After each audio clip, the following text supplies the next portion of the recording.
కథామంజరి శ్రోతలకు నూతన సంవత్సర శుభాకాంక్షలు. కథామంజరి శ్రావ్య సంచిక జనవరి 2026. కథామంజరి నిర్వహించిన శ్రీమతి పోడూరు నాగమణిశ్రీ స్మారక కథల పోటీలో తృతీయ బహుమతి పొందిన కథ ఋషి. కలం సింహప్రసాద్ గారు. గళం అవసరాల రాఘవరావు.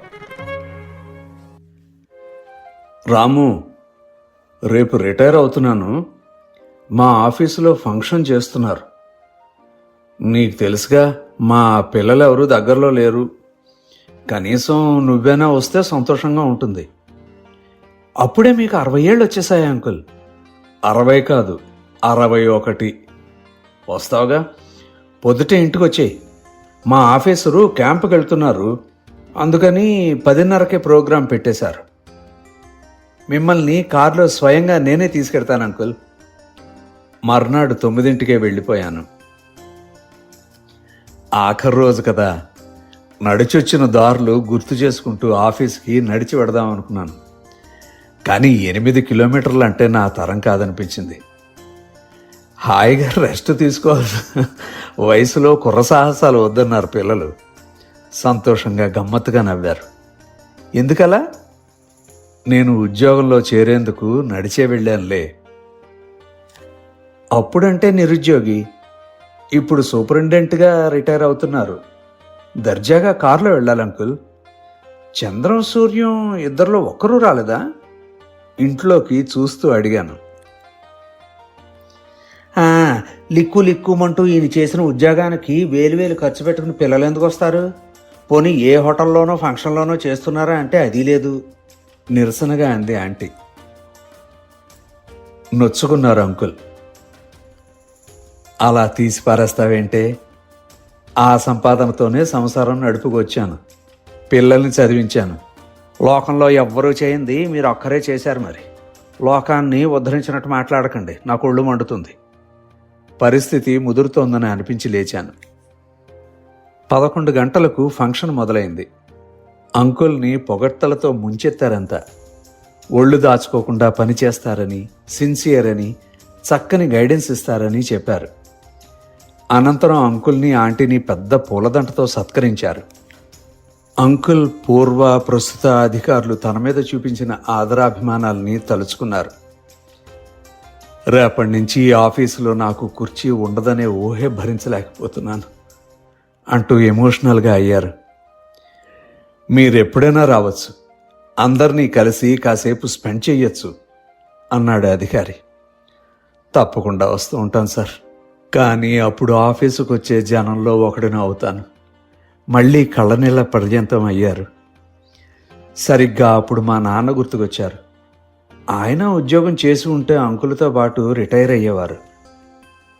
తిరిగి వెళ్తూ, మా నాన్న మీరు సమవయస్కులే కదా అంకుల్ అని అడిగాను. సంవత్సరం ఒకటే, నెలలు తేడా. నాకన్నా మీ నాన్న 5 నెలల 10 రోజులు పెద్ద. ఆ పల్లెలో మట్టి పిసుక్కుంటూ ఉంటారు కనుక నా కళ్ళకు 80 ఏళ్ల వృద్ధుల్లా కనిపిస్తారు. చిన్నప్పుడు బడెగ్గొట్టి ఉంటారు, చదివి అబ్బ ఉండదు. ఆంటీ వ్యాఖ్యలు ములుకుల్లా గుచ్చుకున్నాయి. కాదు సరిత, వాడు మా అందరికన్నా బాగా చదివేవాడు. ఇంకో సంగతి, మేము 5వ క్లాసు చదవకుండా 4 నుంచి 6కు జంప్ చేసాం తెలుసా? అప్పట్లో ఎంట్రన్స్ పెట్టి చేర్చుకునేవారులే. బాగా చదువుతాడని మా సూర్యారావు మాస్టారు వాడిని ఆ పరీక్ష రాయమన్నారు. వాడిని చూసి నేను సూర్యగాడు తయారయ్యాం. మరెందుకు చదువు మానేశారు అంకుల్? ఎన్నడూ మా నాన్నని అడిగిన ప్రశ్న ఇది. మొదటి లిస్టులోనే మీ నాన్న పేరుంది. అయినా సరే మత్స్యపురి హై స్కూల్లో 6వ తరగతిలో చేరడానికి ఇంట్లో ఓ యుద్ధమే చేశాడు. 3-4 మైళ్ళు నడిచి వెళ్లాలనా? మీ తాతకి మీ మేనత్త మీ నాన్న ఇద్దరే సంతానం. 5-6 ఎకరాల భూమి ఉండేది. ఇంకో అంత బ్రాహ్మల పొలం కౌలుకి చేసేవారు మీ తాత. చదువులంటూ వెళ్ళిపోతే తర్వాత వ్యవసాయం ఎవరు చేస్తారంటూ మీ నాన్నమ్మ దీర్ఘాలు తీసింది. చదువుకుని తెయ్యమని ఉద్యోగాలంటూ ఊళ్ళు పట్టుకుపోతే రేపు కాలు చెయ్యి వంగాక మమ్మల్ని ఎవరు చూస్తారంటూ మోకాలు అడ్డుపెట్టింది. మా తాత ఏమన్నారు? మీ నాన్నకే వత్తాసు పలికాడు. రేపేం జరుగుతుందో జరగని, ముందెళ్ళి చదువుకోరా అన్నారు. ఏనుగెక్కినంత సంబరపడ్డాడు మీ నాన్న. ఇంట్లో చేసిన తినుబండారాలేవో తెచ్చి మా అందరికీ పంచాడు తెలుసా. మరెందుకు మానేశారు? ఏదైనా క్లాస్ తప్పారేమో, సిగ్గుపడి మానేసి ఉంటారు. ఆ రోజుల్లోనూ అలాగే చేసేవారు అంది ఆంటీ వెటకారంగా. అదేం కాదు, వాడంతట వాడే మానేశాడు. చదువుకోవడానికి ఫైట్ చేసిన వారు తనంతట తనే మానేశారా? వినడానికే విచిత్రంగా ఉంది. మధ్యలో అద్భుతం జరిగిందిలే. మే 8వ క్లాసులో ఉండగా వేసవి సెలవుల్లో మీ పెదనాన్నగారు అబ్బాయి పెళ్లి తిరుపతిలో చేశారు. మీ తాత నానమ్మ వెళ్తూ ఆకుమడి బాధ్యత మీ నాన్నకు అప్పగించారు. ఆకుమడి అంటే తెలుసుగా, వరి నారుమడి. మోన తిరిగాక వాటిని పెరికి చేలో ఊడుస్తారు. ఆ గొడవ ఎందుకు గాని అసలేం జరిగిందో చెప్పండి అసహనంగా అంది ఆంటీ. ఆవిడ టౌన్లో పుట్టి పెరిగింది. పల్లెటూళ్ళన్నా పల్లెటూరు వాళ్ళన్నా చిన్న చూపు. అత్తమామలు బతుకున్నంతకాలం తప్పనిసరే అత్తింటికి వెళ్లాల్సి వస్తే పొద్దుట వెళ్ళి సాయంత్రం తిరిగి లాక్కొచ్చేసేది. కడవరకు ఆపంతమైన ఎగ్గించుకుంది. నారుమడి ప్రత్యేకత మీకు తెలీదు. అప్పట్లో నాకు తెలీదు. పసిబిడ్డ కన్నా జాగ్రత్తగా చూసుకోవాలి. ఆ సంగతి మీ నాన్నకు తెలుసు. పొద్దుట లేస్తూనే పరిగెత్తేవాడు. అన్ని మొక్కలకు నీరు సరిగ్గా అందుతోందా లేక ఎక్కువ అవుతోందా, నీళ్లు ఎక్కువ నిలవ ఉంటే వీళ్ళు కుళ్ళిపోతాయి, ఏ భాగమైనా ఎండకు మాడుతోందా, తెగుళ్ళు వచ్చాయా, ఎలకలు కొడుతున్నాయా అని రోజు 2 పూటలా 1000 కళ్ళతో చూసేవాడు. ఆ ఏట పంట దిగుబడి అంతా ఆ మడి మొక్కల ఎదుగుదల మీదే ఆధారపడి ఉంటుంది. దానివల్ల నాన్నకు వ్యవసాయం మీద ఆసక్తి పెరిగిందా? నన్ను చెప్పనీరా. ఎలకల కోసం బోన్లు పెట్టేవాడు. కలుపు మొక్కలు తలెత్తితే చాలు పీకేసేవాడు. తెగులు వచ్చిందని చిన్న సందేహం కలిగిన ఊళ్ళోని పెద్ద రైతుల్ని తీసుకెళ్ళి చూపించి సలహాలు తీసుకునేవాడు. ఎంత పిలిచినా మాతో ఆడుకోవడానికి వచ్చేవాడు కాదు. మడి మడి అంటూ పరుగులు పెట్టేవాడు. వాడికి అదే లోకం అయిపోయింది. మా తాత బాగా హ్యాపీ ఫీల్ అయ్యారా? ఆయనకు కొడుకు మీద నమ్మకం లేదు. ఎక్కడ ఎండగట్టేస్తున్నాడో, ఊడ్పుకి ఏం చేయాలో దేవుడా అని బెంగపడేవారు. తిరుపతిలో పెళ్ళయ్యాక కంచి కాళహస్తి అన్నీ చూసి 10-20 రోజులకు వచ్చారు. మత్స్యపురి వంతెన దగ్గర బస్సు దిగగానే అట్నుంచి అటే పొలాలకు అడ్డం పడ్డారు. ఆకుమడి దగ్గరికి వెళ్ళి పచ్చని పావడా ధరించినట్టుగా మోన తిరుగుతున్న మడిని చూసి సంబరం పట్టలేక కూలబడ్డారు. హార్ట్ అటాకా ఆంటీ అడిగింది. ఆవిడ వంక చిరాగ్గా చూసి అన్నారు, అలాంటి రోగాలు అప్పట్లో లేవులే. ఎందుకు లేవు? రోగాల పేర్లు తెలియదని చెప్పండి, నమ్ముతాను. నువ్వు కాసేపు ఆగవే. అబ్బా. ఆ తర్వాత ఊళ్ళోని ప్రతి ఒక్కరిని రోడ్డు మీద ఆపి మరీ మీ నాన్న గురించి ఎంత గొప్పగా చెప్పారంటే ఊళ్ళోకి వెళ్ళడానికే మీ నాన్న సిగ్గుపడిపోయేవాడు తెలుసా. అందుకని అగ్రికల్చర్ బెటర్ అనుకుని ఉంటారు అన్నాను. నా వంక చూస్తూ తల అడ్డంగా ఊపారు. 9th క్లాసులో గ్రేడ్ 1 తెలుగు పండితుడు కొవ్వూరు కేపీ గారు తెలుగు చెప్పేవారు. పురాణ పరిజ్ఞానం ఆయనకి ఎక్కువలే. పెళ్ళిళ్లకు పద్యరత్నాలు రాసిచ్చేవారు కూడాను. ఆయన ఓ రోజున పాఠం చెబుతూ నారు వేసేది నీరు పోసేది ఆ పరమాత్ముడే అన్నారు. అది పాయింటే, మన నిమిత్త మాత్రం. మీ నాన్న మాత్రం ఒప్పుకోలేదు. సర్రున లేచాడు. మీరు తప్పు సార్, నారు వేసి నీరు పోసి పంట తీసేది రైతే అన్నాడు ధాటిగా. ఆయనతో సహా అందరం బెత్తరపోయాం. నువ్వు అనేది ఏమిట్రా, రైతే దేవుడు, దేవుడే రైతు అంటావా అనేసరికి తెల్లముఖం వేశాడు మీ నాన్న. క్లాసు గుల్లుమంది. ఎర్రబడిన ముఖంతో మీ నాన్న ఏమన్నాడో తెలుసా? తిండి గింజలు పండించి మన కడుపు నింపేవాడు దేవుడే కదా సార్. ఆయన ఇందాక నువ్వన్నదే చెప్పాడు. అంతా మనమే చేస్తున్నాం అనుకుంటాం, కానీ చేసేది చేయించేది అంతా భగవంతుడే. మట్టి, మొలక, నీరు, రైతులు, కూలీలు, వ్యాపారులు అంతా నిమిత్తమాత్రులే అన్నారు. మీ నాన్న ఒప్పుకోనన్నాడు. మేం వాడిని కూర్చోబెట్టడానికి ప్రయత్నించినా వినలేదు. ఇంతలో బెల్లు మోగడంతో కేపీ గారు వెళ్ళిపోయారు. మేము ఊపిరి పీల్చుకున్నాం. అలా గాలివాన వెలిసిందనమాట. ఏమన్నా వీళ్ళ నాన్నకి కోపం చేస్తా అనుకుంటాను ఆంటీ అంది. లేదా ఆంటీ, చాలా ప్రశాంతంగా ఉంటారు. ప్రతిదీ ఎంతో ఓపికగా వింటారు, వివరిస్తారు. తర్వాత ఏమైంది అంకుల్ అడిగాను. 4-5 రోజులు స్కూలుకు వచ్చాడు కానీ అన్యమనస్కంగా ఉండేవాడు. తర్వాత రావడం మానేశాడు. ఇంటికెళ్ళి నేను సూరిగాడు నచ్చ చెప్పాం. అయినా వినలేదు. మాతో మీరు బాగా చదువుకోండిరా అనేవాడు. నాన్న ఎందుకంత సడన్గా మారిపోయారు అంకుల్? తెలీదురా. తర్వాత పొలాలు, పంటలు, పాడి, పశువులు అంటూ ఆ రంధిలో కూరుకుపోయాడు. మమ్మల్ని మాత్రం బాగా చదువుకోమని ప్రోత్సహించాడు. స్కూలు మానేసి ఎంత పెద్ద తప్పు చేశారో తెలిసొచ్చి ఉంటుంది ఆంటీ నవ్వింది. వారిని ఇంటి దగ్గర డ్రాప్ చేసి హ్యాపీ రిటైర్మెంట్ అంకుల్ అన్నాను. ఇంకా అంతా హ్యాపీయరా. ఇక లైఫ్లో పరుగుళ్ళు, పాట్లు, టెన్షన్లు ఉండవు. పెన్షన్ తింటూ, తీర్థయాత్రలకు తిరుగుతూ, సోఫాలో కాళ్ళు ఆడిస్తూ కూర్చుని టీవీ చూస్తూ విశ్రాంతిగా గడిపేయడమే.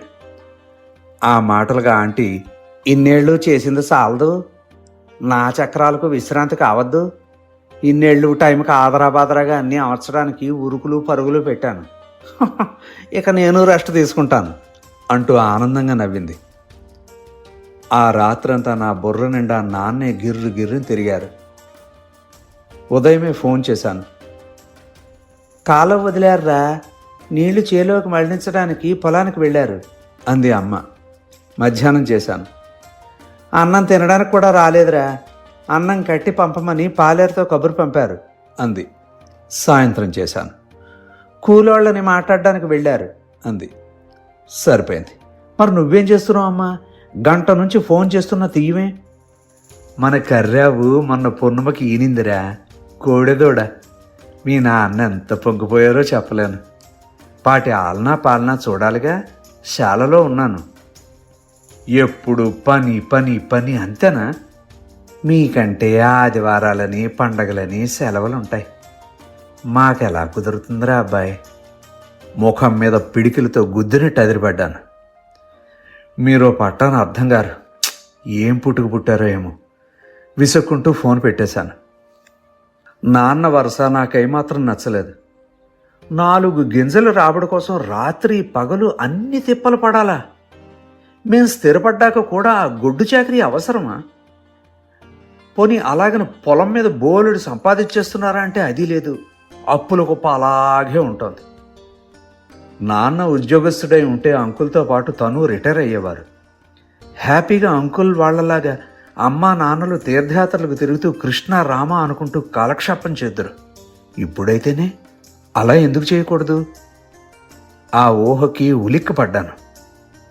ఉద్యోగం కాకపోతేనే వృత్తి నుంచి హ్యాపీగా రిటైర్ కావచ్చుగా. మనస్సులో ఆనంద జలధార చివ్వుని చిమ్మింది. తమ్ముడికి ఫోన్ చేసి, వచ్చే వారం నాన్నకు రిటైర్మెంట్ ఫంక్షన్ చేద్దాం, సెలవు పెట్టు అన్నాను. ఆయన మా నాన్న ఆయన వదిలేకుండా ఈ గొడవ ఎందుకన్నాయా? నాన్న దగ్గర 50 ఏళ్ల నుంచి వ్యవసాయం చేస్తున్నారు. ఈ వృద్ధాప్యంలో విశ్రాంతి తీసుకోవాల్సిందే, లేకపోతే ఆరోగ్యం పాడవుతుంది. అది నిజమే. కానీ నాన్న ఏమంటారో? నాన్న సంగతి నీకు తెలుసుగా, ఆడంబరాలు వద్దంటారు. అయినా షష్ఠి పూర్తని చెప్పి ఒప్పిద్దాం. ఆ సందర్భంగా రిటైర్మెంట్ ప్రకటించేద్దాం. పొలాన్ని కౌలుకి ఇచ్చేసి నాన్నని సిటీకి తీసుకొచ్చేద్దాం. మన ఇళ్లలో ఏ ఫంక్షన్ వచ్చినా ముళ్ల మీద కూర్చున్నట్టు కూర్చుంటారుగా, అలాంటిది అది లీవ్, ఇది రిటైర్మెంట్. ఊరికెళ్ళి ఏర్పాట్లు చకచకా చేసేసాం. బంధుమిత్రుల్ని పిలిచాం, భోజనాలు అరేంజ్ చేశాం. ఇంటి ముందే పందిరి వేసి ఎత్తైన వేదిక నిర్మించాం. అమ్మా నాన్నల్ని ప్రత్యేక ఆసనాల మీద కూర్చోబెట్టి మేమే కాక ఊరి ప్రముఖుల చేత సన్మానింపజేశాం. అమ్మా నాన్న మా చేష్టలకు మురిసిపోయారు. నేను మైక్ అందుకున్నాను. ఈవేళ మాకు పండుగ దినం. మా అమ్మా నాన్నలు మా కోసం ఎంతో కష్టపడ్డారు, ఎన్నో త్యాగాలు చేశారు. నేను తమ్ముడు మంచి ఉద్యోగస్తులమయ్యాం. మేము ఎంత చేసినా మా అమ్మా నాన్నల రుణం తీరనిది, తీర్చలేనిది. నాన్నెప్పుడో మాట చెబుతూ ఉంటారు, చెట్టుని ఆకుల్ని కాయల్ని చూసి మురిసిపోతాం గాని ఆ పచ్చదనానికి ప్రాణాధారమైన వేరుని ఎవరూ పట్టించుకోరని. అందుకే ఈవేళ మా వేళ్లను సన్మానించుకోగలిగాం. అందుకు చాలా చాలా ఆనందంగా ఉంది. ఇకపోతే మీరంతా అనుకున్నట్టు ఇది షష్ఠిపూర్తి ఉత్సవమే కాదు.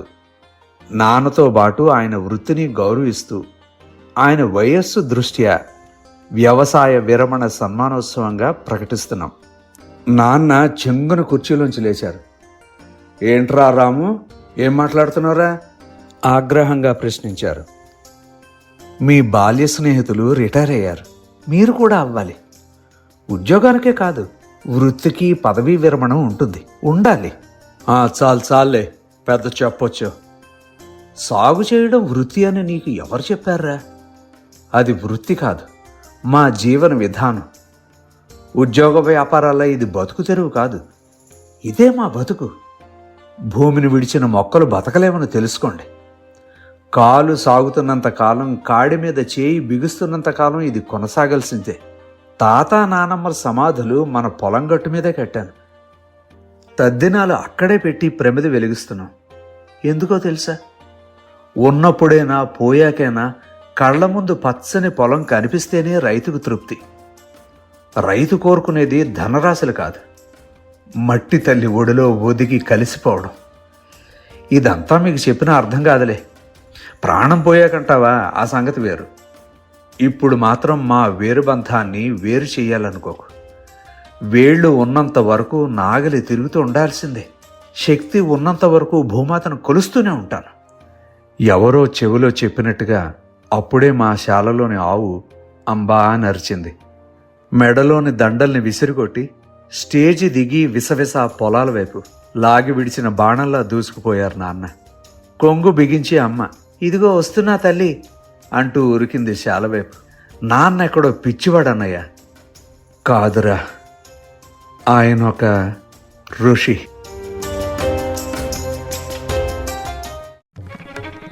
కథామంజరి శ్రావ్య సంచిక జనవరి 2026.